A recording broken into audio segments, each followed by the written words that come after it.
Jammu Kashmir high court में आज महराज मलिक के केस की समाअत थी और मैं आपको जानकारी देना चाहता हूं कि आज 7 नवंबर है और आज महराज मलिक के केस की सुनवाई थी।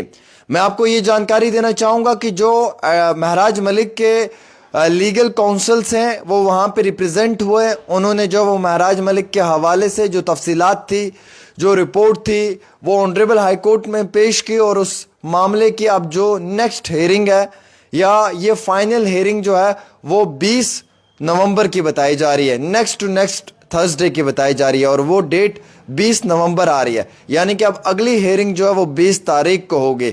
हालांकि इसमें जो आर्ग्यूमेंट्स वगैरह थे या बाकी जो इस पर बहस वगैरह होनी है, अब ये एक दूसरा पड़ाव है, ये एक दूसरा स्टेप है। इसके लिए भी जो है वो लोग जो महराज मलिक की एक लीगल काउंसिल टीम है वो मुकम्मल तौर पे तैयार है और वो उस चीज़ के ऊपर यानी कि बहस भी करेगी और जो आर्ग्यूमेंट्स होंगे वो भी इसके ऊपर होंगे। लेकिन महराज मलिक के लिए आज भी कोई बड़ा रिलीफ नहीं है। अगली 20 नवंबर को जो है वो इस केस की हेयरिंग होगी, इसकी समाअत होगी, सुनवाई होगी और ये फाइनल हेयरिंग होगी। क्या महराज मलिक का पीएसए क्वैश होता है या नहीं, क्या महराज मलिक को रिहाई मिलती है या नहीं। आपको मालूम है कि आज गालिबन उन्हें तकरीबन जो है वो कम व पेश 2 महीने का समय होने वाला है और महराज मलिक अभी जो है वो कठुआ की जेल में है। और आज 7 नवंबर जो डेट रखी हुई थी, जिस डेट पे आज समाअत थी, उस डेट पे जो है वो महराज मलिक की legal team honourable high court पहुंची। उन्होंने जो है वो ऑनरेबल हाई कोर्ट के सामने सारी दलाइल पेश किए और उसके बाद ऑनरेबल हाई कोर्ट ने ये कहा कि अब नेक्स्ट हेयरिंग 20 तारीख को है। जो हमारे पास कुछ तफसीलात आई हैं उसके मुताबिक जो डीसी डोडा हैं उनके नाम में जो है वो मिस्टेक हुई है और वो भी एक रीज़न बताया जा रहा है कि गलती हुई है कहीं पे, जो नाम उनका वहाँ पे लिखा हुआ है शायद उस कारण भी जो है वो अब नेक्स्ट हेयरिंग डाली है इसी वजूहात के ऊपर।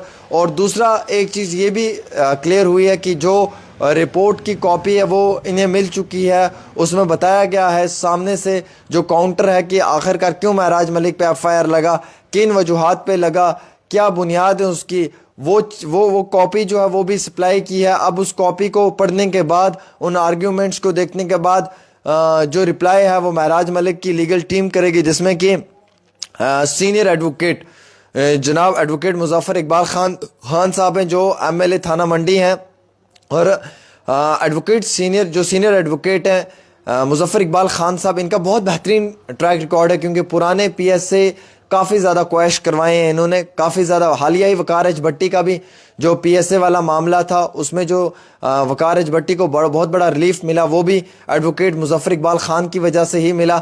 आज मुजफ्फर इकबाल खान साहब अब महराज मलिक का केस से फाइट कर रहे हैं। तो जो ये कस्टडी के केसेस होते हैं, प्रिवेंटिव डिटेंशन के केसेस रहते हैं, इनमें जो ऑनरेबल एमएलए हैं थाना मंडी के मोहतरम मुजफ्फर इकबाल खान साहब जो सीनियर एडवोकेट हैं honourable high court Jammu Kashmir के और सुप्रीम कोर्ट ऑफ इंडिया के, ये अपनी जानिब से बहुत बेहतरीन रोल प्ले करते हैं। दूसरे एडवोकेट हैं इसमें एडवोकेट शेख शकील साहब जो जम्मू शहर के काफ़ी बेहतरीन एडवोकेट माने जाते हैं। उसके साथ साथ जो है वो एडवोकेट अपू सलाथिया जी हैं, एडवोकेट जुल्करनैन चौधरी साहब हैं जो काफ़ी ज़्यादा सीनियर एडवोकेट हैं, सीनियर एडवोकेट राहुल पंत जी हैं, एडवोकेट तारक मुगल साहब हैं और भी कई सारे एडवोकेट हजरात हैं जिनका शायद मुझे नाम याद नहीं है। लेकिन ये सारे एक बड़ी बेहतरीन लीगल टीम है जो इस समय महराज मलिक को जम्मू कश्मीर के ऑनरेबल हाई कोर्ट के अंदर जो है वो रिप्रेजेंट कर रही है। और इनके पास जो तथ्य हैं, जो ग्राउंड्स हैं जिन पे इनका ये दावा है कि जो महराज मलिक पे पीएसए लगा है वो बिल्कुल गैर कानूनी है, अनडेमोक्रेटिक है, अनजस्टिफाइड है। ये पर्सनल ग्रेड्स की वजह से पीएसए लगाया है डीसी डोडा की। और अगर महराज मलिक की आपसी रंजिशें थी तो डीसी डोडा ने महराज मलिक पे जो पीएसए है वो उन्हीं रंजिशों की बुनियाद पे अपने पर्सनल ग्रेड्स निकालने के लिए लगवाया है या लगाया है। तो ये सब चीज़ें जो हैं ये कही जा रही हैं उन एडवोकेट हजरात की तरफ से जो इस केस में महराज मलिक को रिप्रेजेंट कर रहे हैं। तो उन्होंने कोर्ट के अंदर जो है वो सारी दलाइल रखी हैं, कोर्ट ने उनकी बात को सुना है। अब जो फाइनल हेयरिंग है, यानी कि फाइनल मीन्स यह है कि जिसमें सारी चीज़ें क्लियर हो जाएंगी, वो है 20 तारीख की। आज फ्राइडे है, आपको मैं जानकारी देना चाहूँगा नेक्स्ट टू नेक्स्ट थर्सडे 20 तारीख आ रही है, 20 नवंबर को ये फाइनल हेयरिंग होगी और इसमें ही मालूम चलेगा कि क्या महराज मलिक की रिहाई होगी, क्या उनका पीएसए क्वैश होगा, क्या उन्हें एक बहुत बड़ी जो है वो रिलीफ जम्मू कश्मीर के ऑनरेबल हाई कोर्ट से मिलेगी, या महराज मलिक के लिए और भी मुश्किलात पैदा होंगी। लेकिन जो महराज मलिक की लीगल टीम है वो काफ़ी काबिल है। देखिए, सरकार इस केस को बहुत सीरियस ले रही है। हम ये नहीं कह सकते कि सरकार बाकी मुजरिमों की तरह महराज मलिक को भी एक आम मुजरिम समझकर इस केस को फाइट करवा रही है। गवर्नमेंट के पास, सरकार के पास काफ़ी ज़्यादा उनके जो है वो यानी कि सरकारी वकील थे, वो उनका भी सहारा ले सकते थे इस केस में। वो अब पैनल में से किसी भी एडवोकेट को हायर कर सकते थे, लेकिन बिलखसूस एडवोकेट सुनील सेठी को लाया, जो बीजेपी का चीफ स्पोक्स पर्सन है और जम्मू शहर का काफ़ी बड़ा वकील है। एडवोकेट सुनील सेठी वो सरकार की तरफ से ये केस फाइट करेगा। उनको असिस्टेंट करेंगी senior advocate general Monika Kohli ji.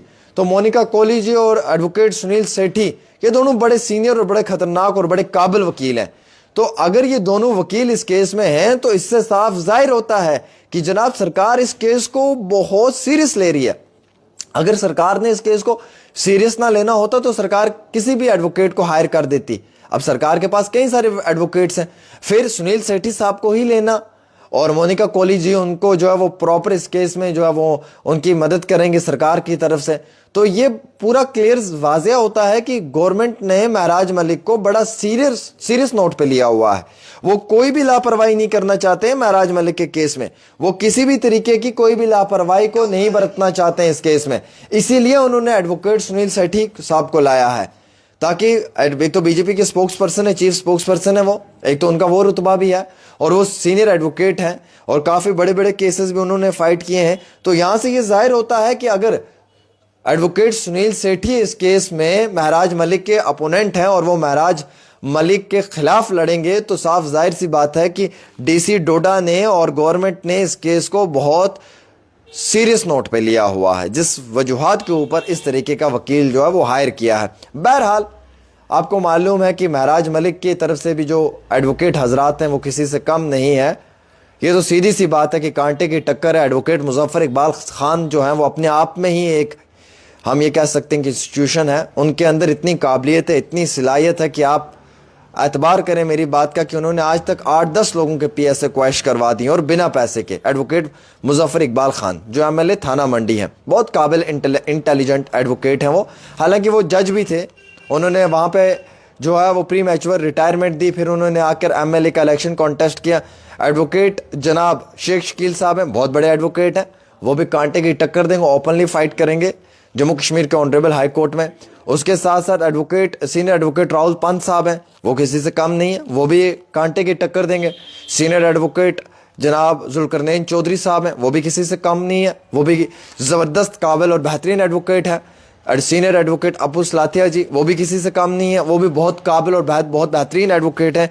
तो अगर सरकार के वकील ख़तरनाक और बड़े काबिल हैं तो महराज मलिक की टीम के वाले भी किसी से कम नहीं है। ये यकीन हम दिला सकते हैं आपको कि सीनियर एडवोकेट मुजफ्फर इकबाल खान साहब और सीनियर एडवोकेट शेख शकील साहब की सदारत के अंदर जो ये वकला हजरात हैं और जो इनकी एक लीगल टीम है, ये बाकायदा तौर के ऊपर बहुत बेहतरीन तरीके से अपना जो है वो 100% देगी। 20 तारीख का इंतज़ार रहेगा। 20 नवंबर को इस केस की सुनवाई होगी। क्या महराज मलिक को रिहाई मिलेगी या महराज मलिक का PSA क्वैश होगा या नहीं होगा, उस चीज़ का इंतज़ार करेंगे। आज का दिन भी महराज मलिक के लिए कोई रिलीफ वाला दिन साबित नहीं हुआ। एक छोटी सी रिपोर्ट आमिर सुहेल के साथ।